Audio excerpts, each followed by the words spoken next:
بعضنا شيب رأسه من التفكير في الدين، وما فكر في خلاص من الدين بالانكسار أمام الله.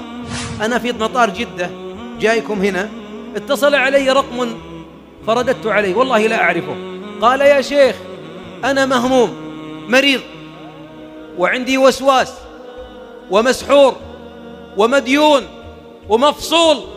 ايش رايكم في هالمصائب كلها تجمعت في بدن واحد؟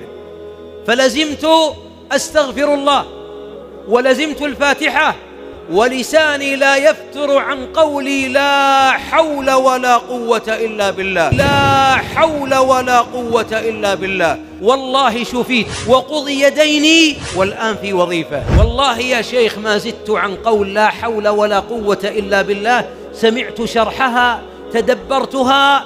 بعضنا يقول لا حول ولا قوة إلا بالله، لا حول ولا قوة، بس لكنه لا يعرف معناها. ما الحول بيد من؟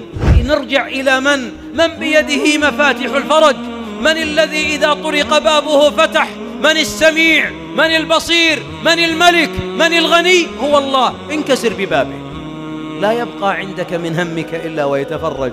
فرقنا الدنيا كلنا فينا عندنا هم، وكلنا علينا دين، وكلنا في بيته مصيبة، وكلنا عنده مريض.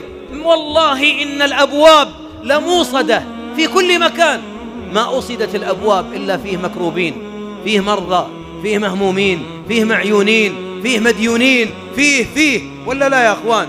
حتى الغني ولو أغلق بابه ويملك 1000 مليون تلقاه مكتئب، يرقى بالرقية ويأكل أقراص الاكتئاب، ومهموم وخايف من بكرة، وخايف على ثروته من الرحيل، وخايف إذا رحلت لا تعود.